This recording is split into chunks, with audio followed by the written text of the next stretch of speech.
Hola, ¿qué tal? Muy buenas noches, América Latina. Bienvenidos a las noticias aquí en DW Deutsche Welle. Los saludamos desde Berlín, Alemania. Yo soy Pia Castro. El mundo con los ojos puestos en el gigante de Sudamérica. Lula gana las elecciones en un resultado de infarto. Los detalles. El presidente electo se dirigió a la nación este domingo después de las elecciones. La victoria de Lula por un escaso margen le puso fin al experimento de Bolsonaro en la presidencia y concretó un regreso que hasta hace 2 años pocos creían posible. El candidato de la izquierda derrota al ultraderechista Bolsonaro por menos de 2 puntos con el 99% de los votos escrutados y regresa al poder en un país totalmente dividido. Tenemos más temas. Al menos 81 personas murieron este domingo en la India cuando un puente colgante de la época colonial se hundió en el estado de Gujarat, haciendo que decenas de personas cayeran a este río.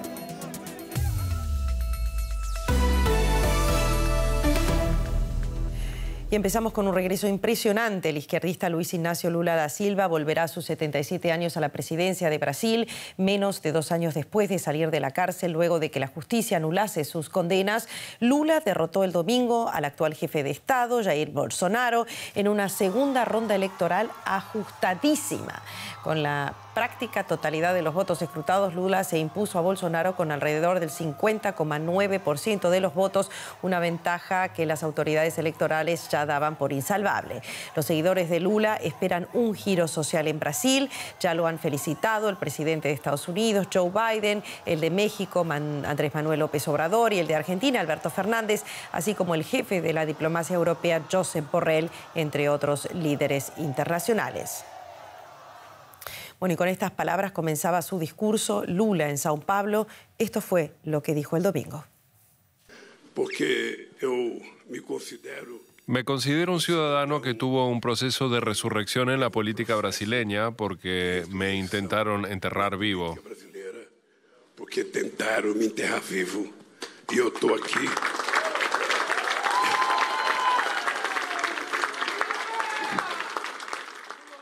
Y yo estoy aquí para gobernar este país en una situación muy difícil.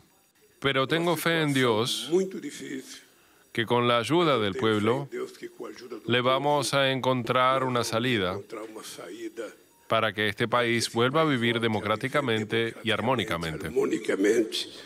Bueno, y queremos analizar un poco las palabras de Lula este domingo. Vamos rápidamente a Sao Paulo. Allí está Isaac Risco. ¿Qué tal? Buenas noches. Lula habló tras conocerse los resultados. ¿Qué podemos destacar de estas palabras? Hola, Pia. Bueno, fue un pronunciamiento de unos 20 minutos, centrado mucho en superar la división, ¿no? Y la polarización de la que se ha hablado en Brasil, con buenos argumentos en los últimos tiempos, prácticamente en los 4 años de mandato de Jair Bolsonaro, ¿no? Lula habló bastante de superar la división, de que no hay 2 Brasiles. Se habló mucho de que había 2 Brasiles. Los resultados lo muestran un poco, que el país está partido prácticamente en 2. Lula habló de recuperar la convivencia democrática y la armonía en el país después de estos 4 años de gobierno. Posiblemente un discurso que pronuncia cualquier candidato electo, cualquier presidente o mandatario electo, pero que gana una especial relevancia en este contexto tan polarizado del Brasil de hoy. También dijo que Brasil vuelve a la escena internacional. ¿Qué significa esto? Bueno, por un lado es una promesa de un regreso al pasado, ¿no? Brasil tuvo posiblemente en los mandatos de Lula, en los 2 mandatos de Lula entre 2003 y 2010, la mayor proyección internacional de su historia, ¿no? Brasil se convirtió en un actor político importante, no solo en América Latina, sino a nivel internacional. Se convirtió en un país emergente, socio de las grandes potencias. Surgió el grupo de los BRICS, en que a Brasil se le veía como una de las potencias venideras, ¿no? Esa es la promesa un poco de retomar esos años dorados con el nuevo gobierno, perdón. Y por otro lado está también al revés, ¿no? El lado contrario, el aislamiento que se le atribuye al gobierno de Bolsonaro. Bolsonaro tuvo una política internacional que nunca fue clara, que fue muy errática siempre, malas relaciones también con Europa, en particular por el avance de la deforestación de la Amazonía. Es algo que enturbió bastante las relaciones con Francia, con Alemania, por ejemplo, y es algo que se espera también en esos países que se pueda recuperar ahora con Lula, que se ha declarado a favor de cuidar la Amazonía y cuidar el medio ambiente, ¿no? Es esa promesa también de volver a ser un actor importante y convertirse en un socio importante para la protección de la Amazonía, posiblemente uno de los temas más relevantes del momento a nivel internacional, ¿no? Isaac Risco, ha sido un día de infarto, un día histórico para Brasil. Muchísimas gracias por esta cobertura. Y tras una elección muy reñida, como dijimos, los seguidores del nuevo presidente electo de Brasil se lanzaron a las calles para celebrar la victoria. Ya vimos parte de esta victoria allí en Sao Paulo con nuestro corresponsal. Así se vivió el triunfo de Lula tras conocerse el resultado definitivo. Vean. Una tensa velada electoral que terminó con gritos de júbilo para los seguidores en Sao Paulo de Lula da Silva. Tanto él como Jair Bolsonaro mantuvieron el pulso durante todo el escrutinio. El fuerte rechazo al candidato ultraderechista es uno de los principales factores que explican la victoria del dirigente progresista. Estoy muy contento, gracias a Dios, este infierno va a pasar. En estas últimas elecciones, Lula logró convertirse en el primer candidato que gana 3 elecciones presidenciales junto a las de 2002 y 2006. Además, es el primer candidato que derrota a un jefe de Estado que opta a la reelección. Y con récord en número de votos, 60,1 millones, una cifra nunca antes registrada en las elecciones de Brasil. A lo largo de su campaña, el líder del Partido de los Trabajadores recordó una y otra vez sus 8 años de gobierno en los que Brasil vivió una época de bonanza económica. Pero en este tercer periodo de Lula, si bien la economía da señales de mejoría, con crecimiento, menos inflación y más empleo, los prósperos años 2000 quedan lejos de la situación actual del país. ¿Qué espera Brasil en los próximos años? Queremos analizarlo con Mauricio Santoro, que está en Río de Janeiro. Allí lo ven. Muchísimas gracias por atendernos. Mauricio Santoro es profesor del Departamento de Relaciones Internacionales de la Universidad Estatal de Río de Janeiro. Lula, de 77 años y personaje central de la historia del país desde hace más de medio siglo, volverá al poder tras un país muy dividido, muy pobre, donde la desigualdad es aplastante. ¿Qué se espera que sean los primeros pasos de Lula? ¿Qué tal? Muy buenas noches. Hola, Pía, ¿qué tal?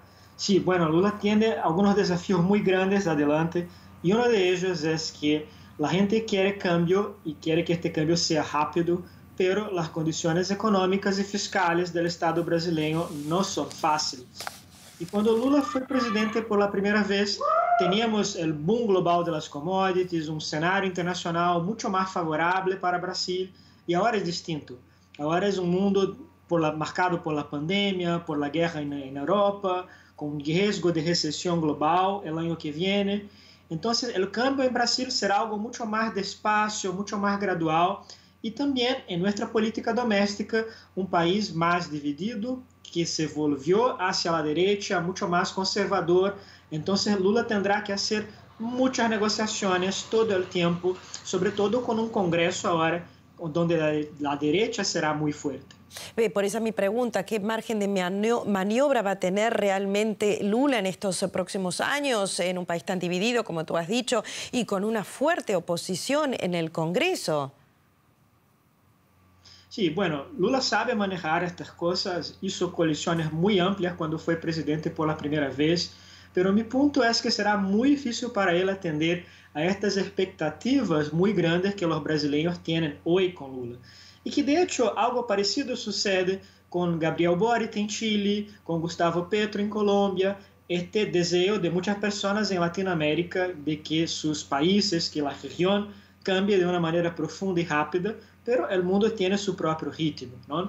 Pero creo que sí hay otros puntos donde Lula sí tiene capacidad para hacer esta transformación de una manera más rápida, por ejemplo, en la cuestión de la política ambiental, del cambio climático, de la protección del Amazonas y también en la diplomacia, en reconstruir las relaciones de Brasil con la Unión Europea, con Estados Unidos, con América Latina, que se quedaron muy malas en el gobierno Bolsonaro, que tuvo conflictos diplomáticos con los principales socios brasileños.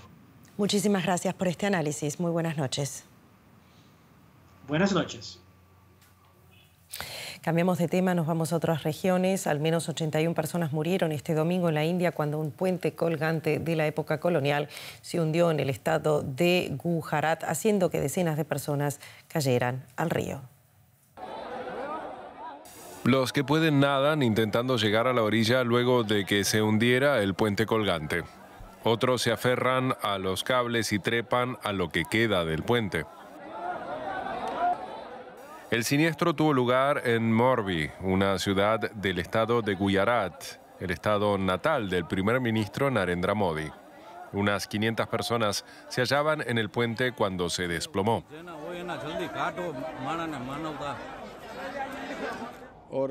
Algunas personas cayeron unas encima de otras y resultaron heridas, otras cayeron al agua. Iniciamos de inmediato una operación de rescate y llevamos los heridos al hospital. Según las autoridades, la mayoría de las víctimas eran niños, mujeres y ancianos. Equipos de socorro de distritos vecinos se desplazaron al lugar del accidente para ayudar con las tareas de rescate. El puente colgante, construido en el siglo XIX, había sido reabierto esta semana al público luego de 7 meses de trabajos de reparación. Bueno, hacemos ahora un resumen de otros hechos que también fueron noticia este domingo. Veamos. Miles de estudiantes en Irán desafiaron una jornada más las amenazas de las autoridades y prolongaron las protestas contra el régimen teocrático. En una universidad cerca de la capital, Teherán, los jóvenes corearon consignas contra la República Islámica y su líder supremo, el Ayatolá Jamenei. Las protestas comenzaron el pasado mes tras la muerte de un joven kurdo bajo custodia de la policía. Y en Filipinas siguen las tareas de rescate tras las inundaciones provocadas por la tormenta tropical Nalgae. El balance provisional de víctimas incluye ya 48 personas fallecidas y cientos de heridas. En una aldea se recuperaron 18 cuerpos tras ser sepultada parcialmente por un deslizamiento de tierra. La policía británica informó que una persona resultó herida a consecuencia de un ataque de un centro de acogida de inmigrantes de la ciudad portuaria de Dover. Los medios locales publicaron las fotografías de un hombre que lanzó varios artefactos incendiarios contra el centro. Según las autoridades, el sospechoso se suicidó tras el atentado. Cambiamos de tema y les contamos que faltan solo 3 semanas para el comienzo de la Copa del Mundo de Qatar el próximo 20 de noviembre. Un evento que ha despertado muchas polémicas, por supuesto, por cuestiones que van más allá de lo estrictamente deportivo. El ministro del Interior de Alemania y el presidente de la Federación Alemana de Fútbol visitarán el lunes el país, buscando chequear la certeza de los reportes de abusos de los derechos humanos. Vamos a ver por qué es tan difícil solo hablar de fútbol cuando nos referimos a este torneo. Se calcula que Qatar ha gastado unos 300.000 millones de dólares en la organización del Mundial de Fútbol, una inversión que no ha podido evitar que haya sido el país anfitrión más criticado. Al menos eso es lo que cree el emir del país. Grupos pro derechos humanos han lanzado fuertes críticas a Qatar por el trato que da a los trabajadores extranjeros. Amnistía Internacional dice que siguen sin investigarse las muertes registradas en las obras para el Mundial y que la revisión del sistema laboral de 2017 sigue siendo insuficiente. El gobierno catarí rechaza las críticas de Amnistía. La semana pasada se informó que los trabajadores extranjeros fueron obligados a abandonar sus apartamentos en la capital y a quedarse en la calle para dejar espacio a los aficionados del Mundial. Human Rights Watch cree que habría un doble rasero en el trato que da el gobierno catarí a los residentes LGBT frente a los hinchas LGBT. Las autoridades cataríes seguirán agrediendo y deteniendo a las personas LGBT con impunidad. Pero si vienen aficionados al fútbol, es improbable que esas mismas autoridades lleven a cabo arrestos o detenciones de turistas LGBT debido a la atención internacional.